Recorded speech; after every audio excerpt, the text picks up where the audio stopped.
लोकसेवा पारखी सम्पूर्ण साथीहरुमा मेरो नमस्कार। स्वागत छ यहाँलाई 99% लोकसेवा युट्युब च्यानलमा। लोकसेवा आयोगले लिने प्रारम्भिक चरणको परीक्षामा समसामयिक गतिविधिको बारेमा जानकारी हुनु अत्यावश्यक छ। त्यसैले हामी विगतका केही महिनादेखि यहाँहरुमा समसामयिक गतिविधिको बारेमा जानकारी पस्कने गर्दछौं। त्यही क्रमलाई निरन्तरता दिँदै 2078 फागुन 16 देखि 30 गतेसम्मका विभिन्न राष्ट्रिय तथा अन्तर्राष्ट्रिय घटनाक्रमहरूको संगालो लिएर फेरि पनि जुटिसकेका छौं। सुरु गरौं समसामयिक गतिविधिहरू। 2078 फागुन 16 गतेको प्रसंग नेपालमा पहिलो पटक छाती नचिरी बिना अपरेसन मुटुको भल्भ प्रत्यारोपण गरिएको छ। यो पद्धतिलाई ट्रान्सक्याथेटर एओर्टिक भल्भ इम्प्लान्टेसन भनिन्छ। शहीद गंगालाल राष्ट्रिय हृदय रोग केन्द्रमा 80 वर्षीय महिलाको सफल उपचार गरिएको अस्पतालका निर्देशक चन्द्रमणि अधिकारीले जानकारी दिएका छन्। सन् 2002 मा फ्रान्सबाट सुरु भएको यो पद्धति भारत बाहेकका 60 राष्ट्रहरूमा भर्खरै सुरुवाती चरणमा रहेको छ। यस उपचार पद्धतिमा तिग्राको धमनी अर्थात फिमोरल आर्टरीबाट एक विशेष किसिमबाट निर्मित तार अर्थात क्याथेटरद्वारा नवनिर्मित भल्भ मुटुभित्र छिराई रोग भएको एओर्टिक भल्भको स्थानमा प्रत्यारोपण गरिने अधिकारीले बताएका छन्। यो 80 वर्ष माथिका बिरामीका लागि मात्रै उपयुक्त हुने अधिकारीले बताएका छन्। यस पद्धतिको उपचारको अध्ययन सन् 2002 देखि मात्रै भएको हो। त्यसैले यसको दीर्घकालीन समस्या के हो भन्ने अध्ययन भइरहेको हुँदा 80 वर्षभन्दा कम उमेरमा यो पद्धति लागू नगरिएको उनले बताएका छन्। अब 2078 फागुन 17 गतेको समसामयिक गतिविधि। 2078 को महाशिवरात्रिका दिन नेपाली सेनाले सेना दिवस मनाएको छ। सेनाद्वारा यो दिवस 2047 सालदेखि मनाइँदै आइएको हो। विक्रम सम्वत 1616 भाद्र 25 गते गोर्खा राज्यको स्थापना भएकै वर्ष हालको नेपाली सेनाको पनि स्थापना भएको थियो। इतिहासकारहरूले लेखेको आधारमा नेपाली सेनाले पनि आफ्नो स्थापना वर्ष बडा महाराज पृथ्वीनारायण शाहको नेपाल एकीकरणको श्री गणेश र नुवाकोटको विजय युद्ध विक्रम सम्वत 1801 लाई मान्दै आएको छ। तत्कालीन राजा पृथ्वीनारायण शाहको कमान्डमा नेपालको पहिलो सैनिक संरचना शिवरात्रिकै दिन बनेको इतिहास साक्षी छ। 2063 साल जेठ 4 गतेको तत्कालीन पुनर्स्थापित प्रतिनिधि सभाको घोषणाबाट शाही नेपाली सेनाको नाम नेपाली सेना बनाइएको थियो। 2068 सालमा तत्कालीन माओवादी लडाकुहरूलाई समेत समायोजन गरिएपछि राष्ट्रिय सेनाको संख्या हाल करिब 95,000 रहेको छ, जसमा करिब 5% महिला सुनिश्चित गरिएको छ। मिति 2078 भाद्र 24 देखि प्रभुराम शर्मालाई नेपाली सेनाको प्रधान सेनापति नियुक्त गरिएको छ। अब 2078 फागुन 23 गतेको प्रसंग नेपालमा नेपालकै पहिलो सिसाको आकाशे पुलको उद्घाटन गरिएको छ। सो आकाशे पुल पर्वत जिल्लामा अवस्थित छ। पुल 35 फिट लामो र 11 फिट चौडा रहेको छ। कालीगण्डकी नदीको सतहदेखि झण्डै 250 मिटरको उचाइमा सो पुल रहेको छ। कालीगण्डकी नदीको खोजमा बनाइएको सो पुलको उद्घाटन राष्ट्रिय सभा अध्यक्ष गणेश कुमार तिमल सिन्हाले गर्नुभएको हो। एकै पटकमा 100 जनासम्मले स्काई ब्रिजको वारपार गर्न सक्ने बताइएको छ। सो पुलको निर्माण कुस्मा स्थित हार्नेस जिपलाइन प्रणालीले गरेको हो। सो स्काई ब्रिज विश्वकै दोस्रो लामो सुपरम्यान जिपलाइन र विश्वकै दोस्रो अग्लो बन्जी तथा विश्वकै अग्लो स्विङसँगै रहेको छ। अब 2078 फागुन 23 र 24 गतेको समसामयिक गतिविधि। लोकसेवा आयोगहरूको दोस्रो राष्ट्रिय सम्मेलन 2078 सम्पन्न भएको छ। सो सम्मेलनले 9 बुँदे घोषणापत्र जारी गरेको छ। 2 दिनसम्म रूपन्देहीको तिलोत्तमामा जारी लोकसेवा आयोगको दोस्रो राष्ट्रिय सम्मेलन सकिएको हो। सम्मेलनमा 7 वटै प्रदेश लोकसेवा आयोगका प्रमुखहरूको सहभागिता रहेको थियो।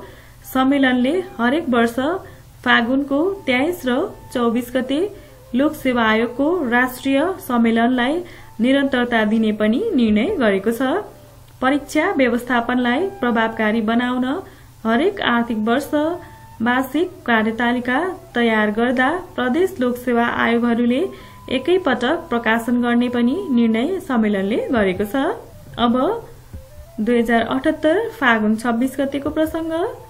स्थानीय तह निर्वाचनका लागि निर्वाचन आयोगद्वारा 79 दललाई मान्यता दिइएको छ। निवेदन दिएका मध्ये ऋषि कटेल नेतृत्वको नेकपा बाहेकका सबै दललाई निर्वाचनमा भाग लिने मान्यता निर्वाचन आयोगले दिएको छ। आयोगमा 110 दल दर्ता भए पनि वैशाख 30 गते हुने स्थानीय तह निर्वाचनका लागि 80 दलले निवेदन दिएका थिए। अब 2078 फागुन 29 गतेको समसामयिक गतिविधि। सुदूरपश्चिम प्रदेशको कैलाली स्थित घोडाघोडी सिमसार क्षेत्रलाई नेपालको पहिलो बर्ड सेन्चुरी घोषणा गरिएको छ। सुदूरपश्चिम प्रदेशका मुख्यमन्त्री त्रिलोचन भट्टद्वारा सो बर्ड सेन्चुरीको घोषणा गरिएको हो। विश्व सिमसार क्षेत्रमा सूचीकृत घोडाघोडी सिमसार क्षेत्रमा जलचर र थलचर गरेर 360 प्रजातिका चरा पाइने अभिलेख रहेको छ। 10,570 हेक्टर क्षेत्रफलमा सो सिमसार क्षेत्र फैलिएकोमा 6,000 भन्दा बढी क्षेत्रफल समेटेर सो बर्ड सेन्चुरी घोषणा गरिएको हो। यसमा घोडाघोडी ताल पूर्ण रूपमा समेटिएको छ भने घोडाघोडी सिमसार क्षेत्रमा घोडाघोडी सहित 24 वटा ताल रहेका छन्। घोडाघोडीलाई बर्ड सेन्चुरी बनाउन घोडाघोडी नगरपालिकाको 13औं नगरसभाले सर्वसम्मतले निर्णय पारित गरेको थियो। अब 2078 फागुन 29 गतेको प्रसंग। राष्ट्रिय लोक तथा दोहोरी गीत प्रतिष्ठान नेपाल उपत्यका समन्वय समितिको आयोजनामा 7औं राष्ट्रिय लोक दोहोरी अवार्ड सम्पन्न भएको छ। राष्ट्रिय लोक दोहोरी अवार्ड 2078 की विजेता शान्तिश्री परियार बनेकी छिन्। सो अवार्डमा सर्वोत्कृष्ट लोक दोहोरी गायक कुशल बेलबासे बनेका छन् भने लाइफ टाइम अचिभमेन्ट अवार्ड गायक बम बहादुर कार्कीको पोल्टोमा परेको छ। दशकको स्रष्टा सम्मान भने रामजी खाण्डे जितेका छन्। सदाबहार लोकगीत कलकत्ते काइयोले जितेको छ। अब अन्तर्राष्ट्रिय प्रसंगमा 2022 मार्च 1 गतेको समसामयिक गतिविधि। मार्च 1 गतेमा ओल्ड जेरो डिस्क्रिमिनेसन डे मनाइएको छ। यो दिवस युएनद्वारा हरेक वर्ष मनाउने गरिन्छ। यस वर्षको नारा remove laws that harm create laws that empower रहेको छ। यो दिवस प्रथम पटक 2014 मा मनाइएको थियो। अब 2022 मार्च 3 गतेको प्रसंग। ओल्ड हियरिङ डे मनाइएको छ। यस वर्षको नारा to hear for life listen with care रहेको छ। यो दिवस 2016 देखि मनाउँदै आइएको हो। यो दिवसलाई 2016 भन्दा पहिले इन्टरनेशनल इयर केयर डे का रूपमा समेत चिनिन्थ्यो। अब 2022 मार्च 4 गतेको प्रसंग। अस्ट्रेलियाली क्रिकेटर सेन बार्नको 52 वर्षको उमेरमा निधन भएको छ। उनको निधन थाइल्याण्डको को सामुलीमा भएको हो। अब 2022 मार्च 8 गतेको प्रसंग। 112औं अन्तर्राष्ट्रिय महिला दिवस मनाइएको छ। अन्तर्राष्ट्रिय नारा gender equality today for a sustainable tomorrow अर्थात दिगो भोलिका लागि आज लैंगिक समानता रहेको छ। नेपालको राष्ट्रिय नारा भने सामाजिक न्याय र लैंगिक समानता दिगो विकासको सुनिश्चितता रहेको छ। अन्तर्राष्ट्रिय महिला दिवस पहिलो पटक 1909 को फेब्रुअरी 28 मा मनाइएको थियो। सुरुमा यसको खास दिन तोकिएको थिएन। संयुक्त राष्ट्र संघले मार्च 8 मा महिला दिवस मनाउने निर्णय सन् 1914 मा गरेको हो। नेपालमा भने विक्रम सम्वत 2016 अर्थात सन् 1959 देखि नारी दिवस मनाउँदै आइएको छ। नेपालमा 51औं नारी दिवसबाट नारी दिवस मनाइएको थियो तत्कालीन प्रधानमन्त्री बीपी कोइरालाको पालादेखि। नारी मुक्ति आन्दोलनकी प्रणेता क्लारा जर्डिकनले सन् 1991 मार्च 8 मा महिला कामदारमाथि भएको शोषणका विरुद्ध आवाज उठाएको दिनको सम्झना स्वरूप विश्वभर अन्तर्राष्ट्रिय श्रमिक महिला दिवस मनाउन शुरू गरिएको हो। संयुक्त राष्ट्र संघले 1975 मा अन्तर्राष्ट्रिय महिला दिवस मनाएको थियो भने 1975 देखि 1985 लाई अन्तर्राष्ट्रिय महिला दिवसको रूपमा मनाइएको थियो। अब 2022 मार्च 9 गतेको प्रसंग। पहिलो पटक सुँगुरको मुटु प्रत्यारोपण गरिएका डेभिड बेनेटको मृत्यु भएको छ। 2022 जनवरी 10 मा अमेरिका स्थित म्यारील्याण्ड विश्वविद्यालयको चिकित्सा केन्द्रका चिकित्सकहरूको टोलीले 7 घण्टा लगाएर मानव शरीरमा पहिलो पटक सुँगुरको मुटु प्रत्यारोपण गरेका हुन्। 57 वर्षीय डेभिड बेनेटमा आनुवंशिक रूपमा परिवर्तन गरिएको सुँगुरको मुटु प्रत्यारोपण गरिएको हो। भर्जिनिया स्थित रिजेनेरेटिभ मेडिसिन कम्पनी रेबीबी कोरले आनुवंशिक रूपमा परिवर्तन गरी उपलब्ध गराएको सुँगुरको मुटु बेनेटमा प्रत्यारोपण गरिएको थियो।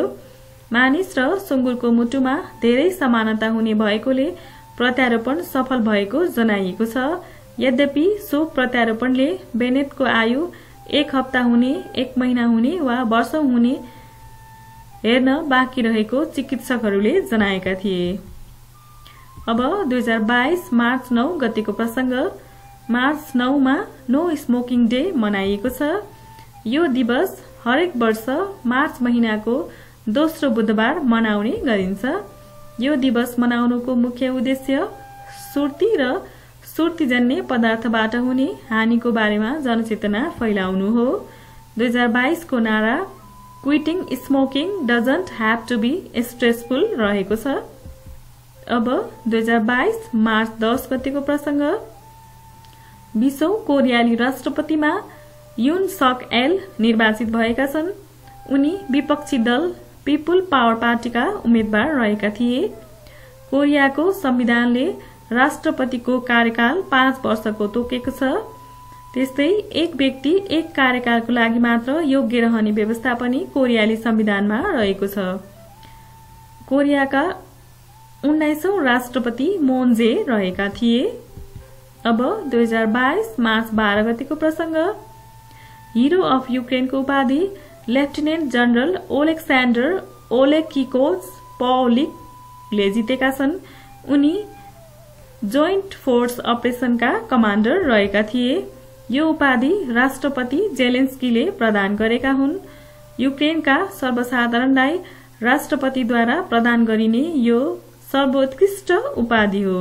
यसको स्थापना सन् 1998 मा तत्कालीन राष्ट्रपति लियोनिड कुचमाद्वारा भएको हो। यो उपाधि हाल 2022 सम्म 553 जनाले प्राप्त गरेका छन्।